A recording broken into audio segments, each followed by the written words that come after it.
Aloha, welcome back to Ina Bear Farm. We're out here in the garden in mid-January, and we've been dealing with a few different types of pest issues, and so I thought it would be interesting to do a video about how we manage pests in a garden ecosystem. And some of what we do might be kind of under the title of integrated pest management. Here's a pest right now, the cabbage moth. So that's one that we'll definitely talk about as it's flying around and laying eggs on my kale. So yes, integrated pest management. However, we don't really do much in the way of any kind of sprays here right now. I have used neem oil in the past, and that might be something that I will try here as well. But we are trying a lot of other ecosystem-based tactics to just reduce pest pressure. So one of the first things I'll point out, we'll step past the cabbage moth, is how sad some of the cabbage looks over in this patch. And so we've interplanted the cabbage with sun hemp, and those were planted at the same time. The sun hemp primarily for some nitrogen fixation in the soil, also just to add a little bit more layering, a little more diversity than just having brassicas in this row with the cabbages. And the cabbages were doing great. This one actually looked a lot like that one maybe 2 weeks ago. And I started to notice some discoloration on the leaves and came to find that it was being ransacked by aphids. And I can see the same discoloration on this one now. So in fact, I would assume that if we were to look, see if we can get the camera in here, we will see a whole lot of aphids. Ew. So now that is about as infested as you are gonna get, right? And these will do a lot of damage really fast. They will eat away, and you'll get this kind of yellowing where they're sucking all the life out of the leaf. And then that also opens the plant up to other pests that will come along and maybe do a little bit more of the chewing, or the leaves will just disintegrate altogether. And it's bad timing because this one is really close to heading up and being, close to harvest. If it was healthy, I'd say maybe another 3 weeks and we'd have a pretty good head of cabbage there. So when I think about the aphids coming in, the first thing I think about is, well, what eats aphids? So clearly they are out of control in this ecosystem, and I need to bring in some predators for the aphids. And the one that comes to most people's minds pretty quickly are usually ladybugs or lacewings, both of which are attracted to flowering plants, and a lot of flowering plants in the umbellifera family. So those are things like parsley, dill, carrots, leaf yarrow is in that family. And and I have seen a few ladybugs out here, but clearly not enough to keep that under control. And so one thing I want to point out is, just like from an ecosystem standpoint, this is really not very diverse. You've got legume, brassica, legume, brassica, legume, brassica, legume, brassica, and then really nothing in between but dirt, a little bit of mulch to for some of those pests to hide in, as well as maybe some of the predator bugs, but that's about it. And so a mistake that I've made over and over and over again when I'm dealing with garden ecosystems is to not be thinking ahead of time to plant the umbellifera family to complement the plantings where I'm putting things like leafy greens that aphids would come after. And so what I should have done when I planted the cabbage and the sun hemp was to put in some parsley or dill or something like that, and then possibly some other flowering plants that would just attract a variety of different insects, and also maybe confuse some of the bugs a little bit and make it a little bit harder for them to come and just get this like buffet style where you've almost like monocrop lined up their favorite food for them, made it really easy for their populations to explode. the aphids have kind of leaked over to the kale a little bit, but not too bad. And I have tried a little bit of mild soapy water on there to suffocate the aphids. So on a plant like that, I might come and just spray it down once or twice, just to try to reduce the aphids to a point where they're not going to completely destroy the plant. It's a shame to get a really good looking cabbage up to that point and then have some pests come and then, you know, obliterate it and ruin all that hard work. And I also don't want them to finish off the cabbage and then go to the next best thing, which apparently is the kale right next door. And I also have seedlings of okra behind me, which in my experience have been pretty pest-free plants. However, here, the last round that I tried to grow them, they also got eviscerated by aphids really badly. But I think it was largely because there just wasn't that diverse environment that was bringing in enough ladybugs, lacewings, other types of bugs that go after the aphids. So they just went rampant in their population explosion. So these are popping up now, and then just today I went back and I planted parsley and zinnias in here to have a little bit more of a mixed ecosystem. And then we've got pigeon pea planted in between them to help with some nitrogen fixation, and those will flower as well. So I think when all is said and done, we have parsley, zinnia, okra, and pigeon pea. That's definitely way better than just legume okra.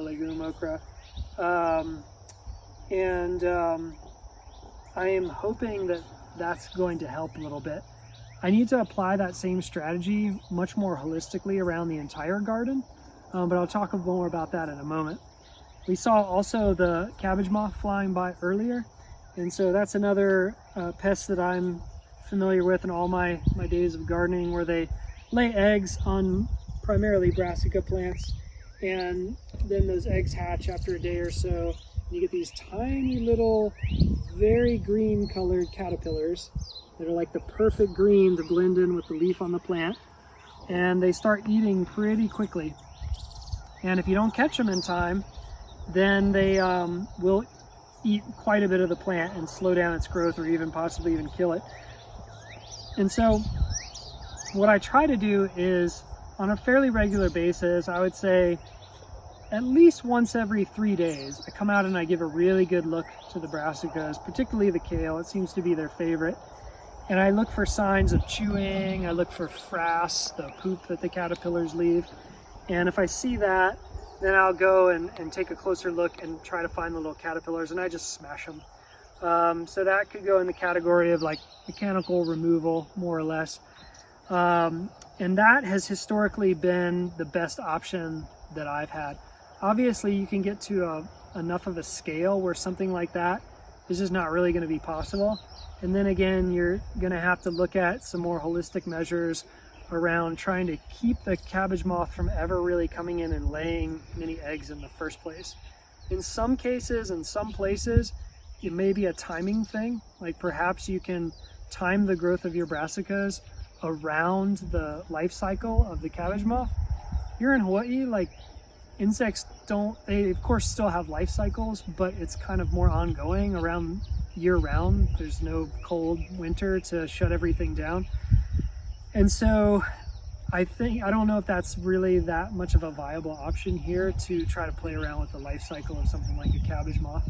But one thing you can do is, maybe you saw earlier how clumsily the cabbage moth flies around, especially if there's any wind or anything. It's actually pretty difficult for them to fly in and target the plant that they want. And so I've heard, and I've tried this and found it to be somewhat successful, that if you plant other things around your brassicas that have different shaped leaves than the brassicas, you can actually make it much harder for them to fly in and lay their eggs. I know some people have had good luck with big onion stalks, leeks, things like that. They can kind of create like a barrier around them.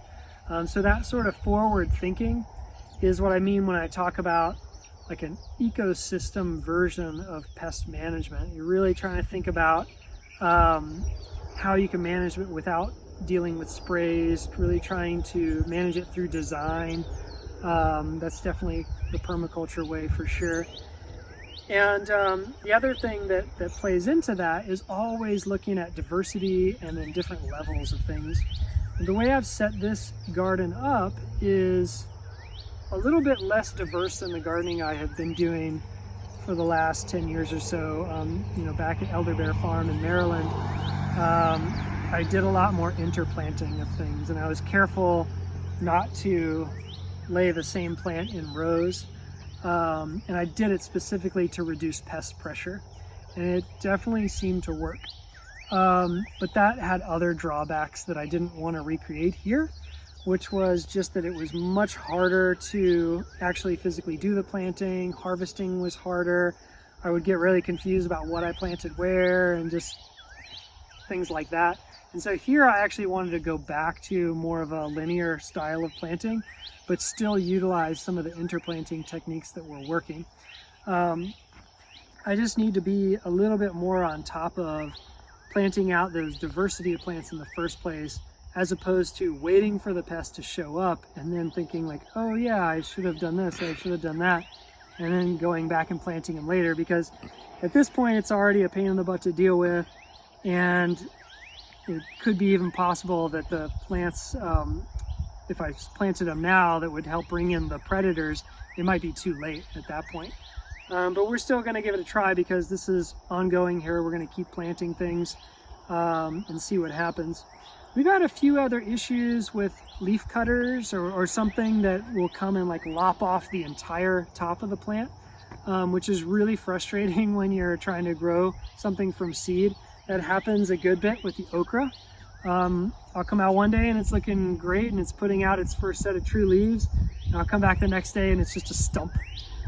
So really the way that I try to get around that is growing way more than I need. And so for every spot where I want one okra plant, I plant 3 seeds.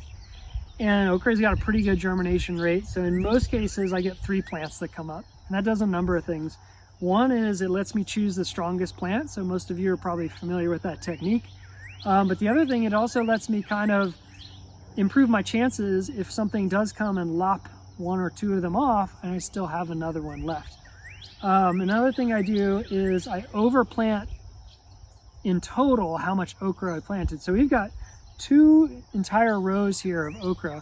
One is the crimson red and one is the crimson spineless, I think, but it's a green variety. And we love okra here and we eat a lot of it, and so we wanted to plant a lot of it, but I don't think we could eat this much okra if every single plant came up and was fully successful. And so another thing I do is improve my I overplant so that if pests do come and take out a few plants here and there, to me that's just open real estate to come back and improve the diversity later. So some of the spots where the okra was eaten or maybe didn't germinate at all, I just went back and planted some different plants in between there, and then eventually we'll get greater diversity. So one more thing I want to talk about in general with the ecosystem has to do with the different levels and creating habitat for diversity. And so when I plant, I always want to have multiple stories, a little bit like a food forest, but I do it in a garden version. So here, even though I only had 2 plants, I planted 2 kinds of plants that were very different from each other. This gets up a little bit higher with flowers on it, but it's not so thick that it's going to shade out the kale. And it's a really good helper plant because, as I've mentioned in previous videos, this is a nitrogen fixing legume plant that enriches the soil. But in general around the garden, I also want to have some other layers. So we've got the root layer with the sweet potato, which is also kind of like a ground cover because of the way that it spreads. And so this is a great opportunity to interplant with other things. I put some zinnias in here today to have some flowers around to bring in some pollinators and other beneficial insects. Behind me, I've got the moringa, which I will let this get fairly large, not full-size tree, which it can more or less get to. But we will be harvesting off of it and keeping it fairly manageable. But this will still offer a little bit more canopy than anything else out here around me that's growing right now. So that'll be a whole other layer. It'll just, again, add some diversity. bring in some insects that wouldn't come here if we didn't have a larger canopy tree, possibly even bring in things like frogs, lizards, things like that that could also control the bug population a little bit. Asparagus we've got up here. So that's another one that, you know, will be a little bit bigger, kind of like a shrub size. That'll change the layering somewhat. The other thing to have is flowers of all different types. So we do have some. We have the zinnias that we planted. We have a little bit of Mexican sunflower up there. You know, that's the spot I did a video where I talked about how it got super shady up there. So I had a lot of flowering stuff up there, and then the shade kicked in and the flowers didn't do so well. But we have one nasturtium plant up there that's just killing it. That one loves the shade. Apparently all the other ones died, and then this one just loves it. So I need to kind of recreate that, come back, and as the sun is angling back here about a month out from the solstice, we've got a lot more opportunity for sunshine to help spread flowers. And so we want lots of flowers, multiple layers.